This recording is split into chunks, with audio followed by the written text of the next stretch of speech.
I'm excited to invite Annie back for the second time to her Blue Ridge stage. She was one of the speakers in 2023, and very excited. She's a developer at DebtBook, who has a great turnout at Blue Ridge this year. So excited about that, loving it. And this is maybe our most Railsy talk, I think, in that smorgasbord of talks. I guess David's also, but also talking about refactoring. Like, always excited to hear good big refactoring stories, especially when they go well. How are you feeling? Good? All right, I'm going to give it to Annie. Let's give it away.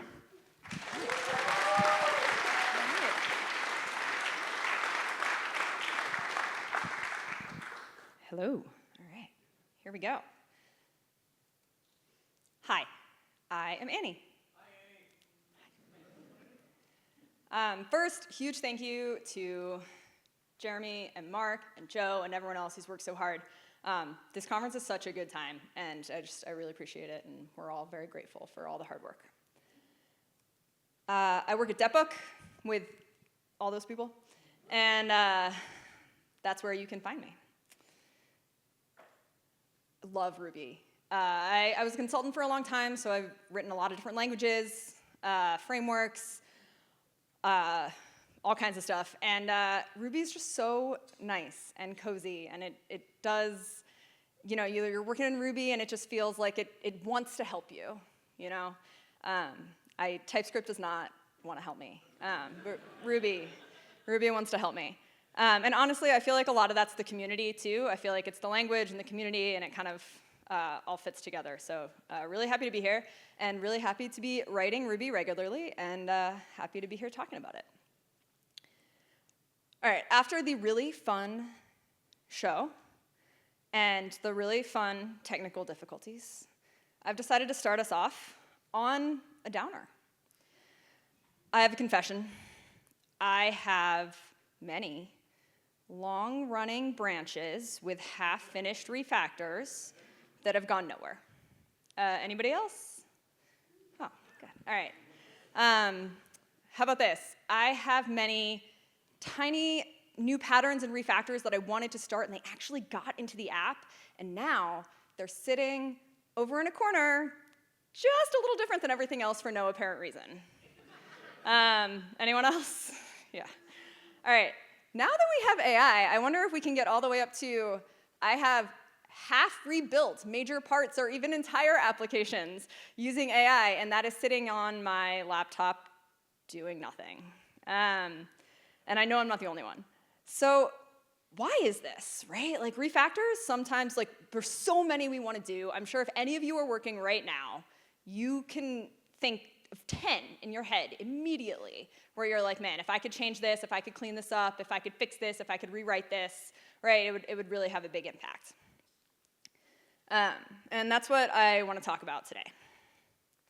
This is a honest-to-God screenshot of an honest-to-God Slack message I sent not that long ago, about a year ago. I said, I'm honestly shocked in the best possible way. It is so rare to take on a big project, completely finish it, and have it actually turn out way better than the old version. I wish I had said refactor instead of project, but in the interest of, like, these are actual artifacts from work, I didn't change it. That's what this was, and this was after a huge project, a huge refactor that our team took on. So I'm going to tell you a little bit about it. It's called GAC. If you're anything like me, your mind went here. Or if you have young kids, maybe your mind went here. At our house, we play out back. We play a game called Ring the GAC. No? Okay. Every night. So for the entire time we were working on this project, I had, like, the Nickelodeon GAC in my head, and I had this guy in my head, and I must have said GAC 200,000 times. Anyway, now this is in your head too, so I just wanted to share the joy. All right, in the first version of this talk, this slide was a whole bunch of information about the project, about the refactor we did. Talked about the old system and the new system and all that stuff. Turns out it wasn't really relevant, honestly, and wasn't really interesting, so I took it out. All you need to know about this project is that we overhauled our entire permission system. Our app is a Rails API that serves a React app, and every single request gets authorized through Pundit. And we overhauled all of the logic underneath those permissions. Pretty high stakes major refactor. If we mess it up, we have security problems. If we break something, we probably break everything, because all the requests go through authorization. So pretty high stakes refactor, and we needed to overhaul the entire permission system across the entire application, which is live, people are using it. So that's the task. And I didn't need to show you a lot of code, because lesson 1 is the code is not the hard part. It's really not. I bet a lot of you know immediately in your head what a good refactor would look like in your app when it was all the way done, right? We've done the whole thing. The actual code really isn't the hard part here, and I'll tell you what I mean by that. First, you need time, right? And you need resources. I actually think this used to be a bigger limiting factor than it is now. AI has really reduced the amount of time and the amount of resources we need to just do something, to get a thing done.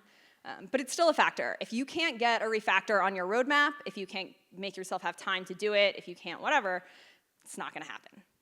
So I can see some of you sitting there thinking, oh, I came all the way here, and you're telling me that I need to get time for the refactors if I want to do the refactor. Like, thank you. But I actually think it's worth saying, because if you can't get the time, if you can't focus on it, if you don't ever decide it's a thing you're going to do, you're not going to do it. It's okay if you're stuck at this step, but it is a step.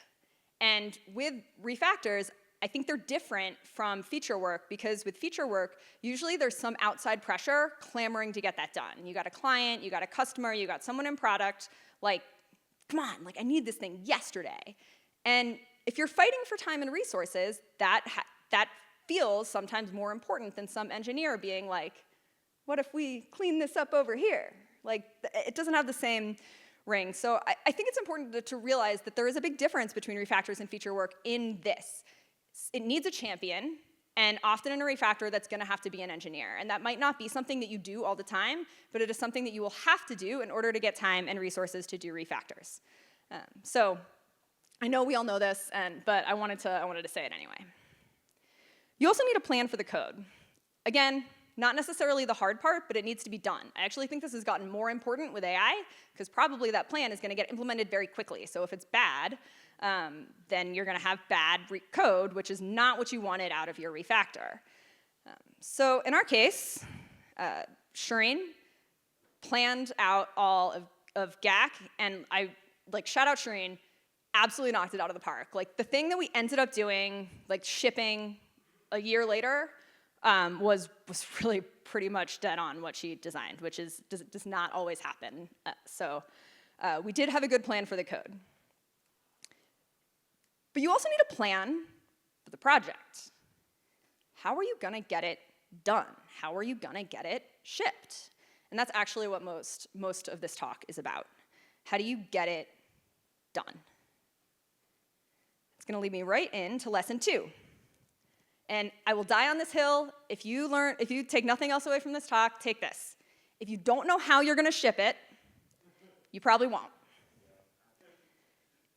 Yeah, someone said ouch. It's like, I've personally attacked several people in the audience, I'm sorry. And me too. I think this is where, like I said, I will die on this hill. If you don't have a plan, not just for writing the new code, but for getting the new code running in actual production, if you don't have a plan for that, I don't think it's going to happen. So if this is where you're stuck, start here. I'll go into some details. First question, how are you going to roll it out? What are we going to do? We're going to merge a super long-running branch with 10 data migrations and several 100,000 lines of code change and pray? I've done that. I don't want to talk about it. That should not be your plan. You also want to answer the question, what will you do if something goes wrong? Because in that scenario, when something goes wrong, you just have a bad few days. That's what you do. You're playing catch up, right? So if you can't answer these two questions, how are you going to roll it out? What are you going to do if something, like what will you do if something goes wrong? You don't know how you're going to ship it. You don't know how you're going to get it there, and you're probably never going to ship it. This is a real interaction. You don't have to read all my Slack messages. Again, you would be at work, not at a conference if this is what you wanted to do. But I did want to sort of use real examples. So this is a support request that came in and said, hey, somebody's got a problem. And team members jumped right in, said, this looks like it's related to GAC. And so we start checking on it. We're looking in, we figure it out, yep, related to GAC. Yes, we just shipped this thing. Yes, we had a bug. And they're like, oh, this won't get fixed soon. I'll communicate to the client. And down there at the bottom, I get to say, no, we can. Just turn off the flag, and we'll fix it. No problem. And that's what we did. This was in the middle of an upgrade, so they actually didn't want us pushing out any code just for a minute, because we were wanted to see if we didn't want to pollute the upgrade with other other updates. No problem. Turn off the feature flag, take a couple days, fix the bug, ship it. This is a boring support request. This is a boring Slack thread. Do you know how proud I am of a boring support request and a boring Slack thread when there was a problem with a major permissions haul that we're in the middle of? Really proud. I will do boring support Slack threads all day long. Because that, to me, means we answered the question, what will we do if it goes wrong? We were ready. Zero fire, zero panic, zero problems. It's not always like this, but it feels really good when it is. So that's the second part. What will you do if something goes wrong? And this third one is related to the first one. It is okay to maintain two systems for a little while, and most of the time you really probably should. I don't know if you guys recognize this. I stole it straight from John's talk. And I went and read the blog post, and it is basically everything I'm trying to say here, but way better. Go read Martin Fowler's blog post about this. This is how it felt when we did this project. So back to the question, it's okay to maintain two systems for a little bit. This is maintaining two systems. This is what it looks like. You have the original tree, and the other thing is slowly growing around it, taking over pieces and pieces, right, of the app, until eventually the thing underneath isn't even needed anymore. That's what a good rollout can often feel like. And it is so much better than ship a bunch of stuff at once and pray. So that's really what you're aiming for here, or that we were aiming for. And I think the reason this project was a success is that we answered those questions. We dealt with those questions ahead of time. We were ready. We used feature flags, and that really enabled us to really slowly roll out a massive overhaul. This is a quote from that blog post. So like I said, he's better than me, so I'll just let him say it. When doing this, people often balk at the necessity of building transitional architecture to allow the new and legacy system to coexist, code that will go away once the modernization is complete. While this may appear to be a waste, the reduced risk and earlier value from the gradual approach outweigh its costs. It's way, way better than what I could have said, but I think this is it, right? Like, you have to be ready to know how to move from your old system to your new system, and so that means you have both for a while. And you got to be ready to do that.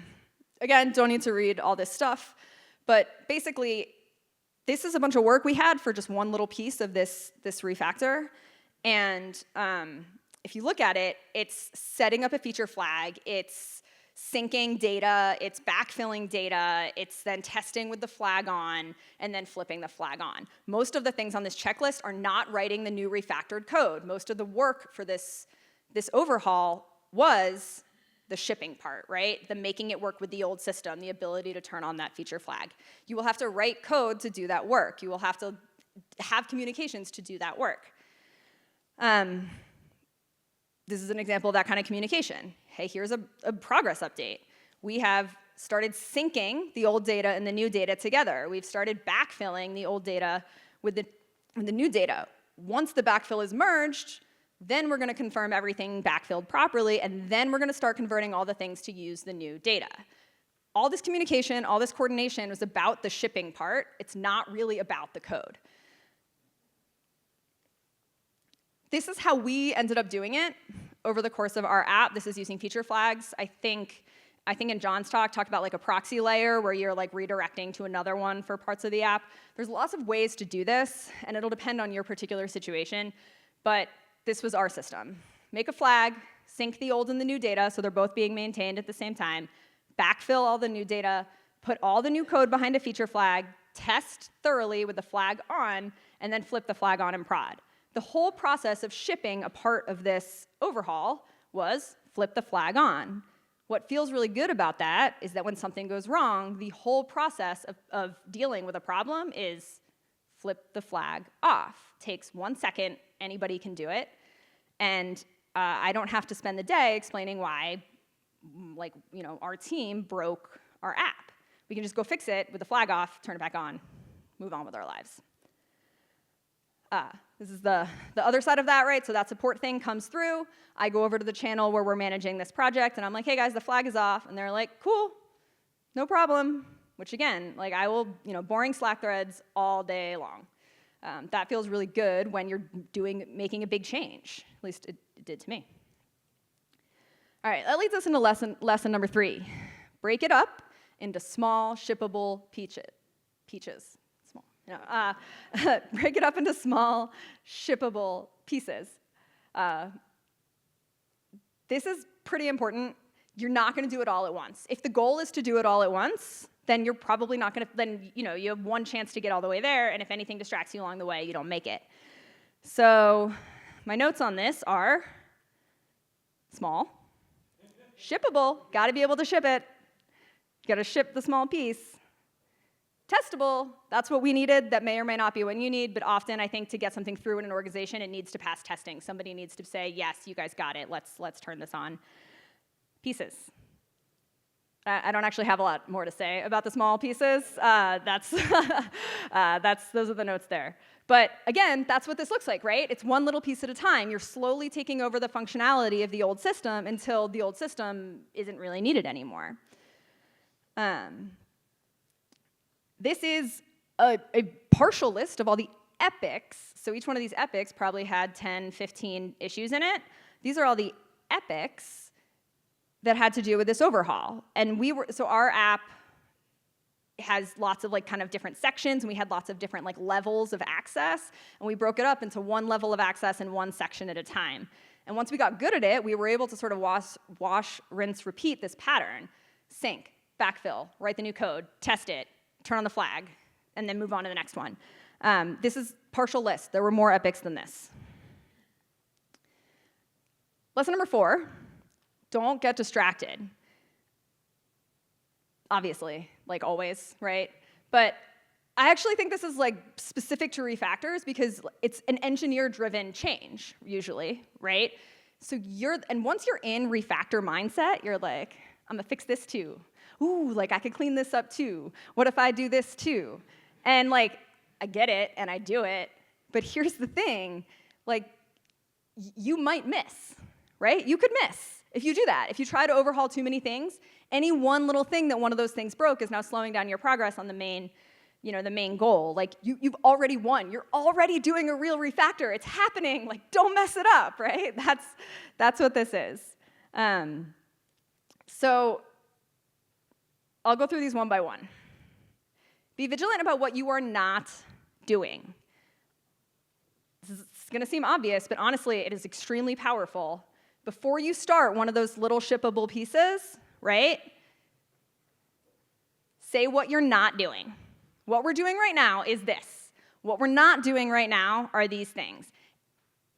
It helps like for those, those like kind of side refactors where you're like, okay, I've decided I'm not doing this, so in 3 days when I want to do this, I'm not going to do it, right? Like you can do that to yourself, but it also really helps for anyone you're working with, right? Like, no, this is it. If it doesn't have to do with this, like, we're not doing it. The next thing is keep a list of maybe later tasks. This has been incredibly powerful for us and really was during this refactor for our team. within each of those little mini epics, we had an issue that was just like maybes. You know, something that came up in code review, shouldn't really stop you from merging it, but like, they're right? You should go back and do it. One of those. Throw it in that maybe later thing. You find a bug in existing code while you're working on this, right? Put it in that list. Maybe if it's not critical. If it's critical, you know, take care of business. But if it's not critical, put it in that list. This is one of ours. I cannot tell you how random these lists are. This factory is inefficient. There's another bug over here. I want to rename these 5 things later. They're so random, but just keep track of them as you go, and then towards the end of that epic, you just pull it up. Usually you've actually taken care of some of them along the way. Usually some of them don't actually matter, and usually some of them need to be moved to like a future epic or a future effort. But I think having a place to put that, well, we really should, but it's not totally necessary stuff, allowed us to really keep up the momentum on this project. So we would keep one issue in every little epic, like this. And on a bigger scale, keep a list of after we're done tasks. So usually, if you accomplish a big refactor, there's a bunch of cleanup that can only happen once the whole thing is done. We kept a separate epic for that. And that was this: GAC, clean up, follow up, and remove old code. This has actually been edited a bunch of times. It's still open. There's still stuff in here where like I wrote a bunch of RSpec tests as guardrails so that we could heavily refactor and we knew nothing would break. But now we have like a whole lot of RSpec tests like slowing the suite down. Sorry, Connor. And so like we need to go back and like clean up those tests so that we don't need the guardrails. We're done with the refactor, so we can go clean that up, make it faster. But that work didn't need to stop the actual progress, right? So it went in this whole other epic of like things we're going to do once it's done. All right, and if you do it, then you get to do this. So sorry for like calling everybody out on their long-running branches and all that stuff, but let me tell you, this was a good time. So once you've actually like finished all the pieces and the tree underneath has died or is ready to die, you get to kill it, and it is so fun. Like just MR after MR after MR was like these. I could do like I could do this all day. It was like the best time. You just like emojis all over our Slack, just like, you know, you put up an MR and everyone's like, yeah! Because like when you actually finish it and you get to take out the old thing, like, you know you're done, you know it works, you really like, you got all the way there. And it's awesome. And you get to send messages like this. So yeah, it was so awesome that we made we made a little tool to see how many lines we had taken out so far as part of the teardown, and we would like run it on the epic. Like that's how fun it was. We like needed more tools to tell us how fun it was. Which actually leads me into lesson 5. This isn't me. This is Lee. I work with Lee. Don't go it alone if you can help it. Really, I think for any major project, it is better with multiple people. It really is. I think it keeps momentum. The other person can keep you on track, can say in code review, like, don't do this right now, take this out, right? Can keep it going while you're on vacation, can also answer questions, can help debug. Refactors tend to lose momentum because of that kind of champion issue, and if there's only one of you doing it, and you get taken somewhere else, there's something important you gotta go do, like dead halt to all your progress. So if possible, you want help. Because everything is better with a good team. This is true at work, it's true in life. Sometimes you gotta work on stuff alone, sometimes you're running a company alone. You know, you don't always have the opportunity and to work with great people, but I really did on this project. A lot of them are here. Most of the work you saw wasn't done by me. It was done by this team, and we were working very collaboratively, and it was great. It was a good time. So if you can, work as a team. So just real quick, these are my Not so hot, like kind of all stuff you already know, right? But important to think about takes on how to actually ship a big refactor. Number one, the code isn't the hard part. If you want to do it, you probably already know what the code looks like. The hard part is getting it done. So that's where you got to put in the work. Number two, if you don't know how you are going to ship it, you probably won't. If you haven't thought about this, you start thinking about this. Number three, break it up into small, shippable pieces. If the piece can't be shipped into actual production, you got to figure that part out. Don't get distracted. Don't try to do too much. You will get to do the next thing once you have momentum. But if you waste all of your energy on sort of side quests, then you might not get all the way there. And number five, don't go it alone. Shout out to the great team that I did this with. This is not to say we figured this out and solved all of our problems and we do all our refactors and everything's perfect every time. But because that's not true, that's why it felt kind of important to me to go back and be like, why did this go well? Why did it feel good? Why were we able to finish? What were the important things there? Because then you get to have conversations like this with those great teammates. Lee says, hey, look, just merged the last thing. And I say, did we do it? Honest question. We'd broken it up into such small pieces, right? I was like, are we done? Is there anything left here? And Shireen gets to say, we did it. And it was awesome. And this is like not even close to everything in this thread. It was like very fun to kind of have that feeling of like, oh my God, you guys, we did it. We got all the way there. And after this is when I got to say, I'm honestly shocked. Like, we got it done. And that was a great feeling. And still trying to figure out how to get this done, how to make this repeatable, how to do it.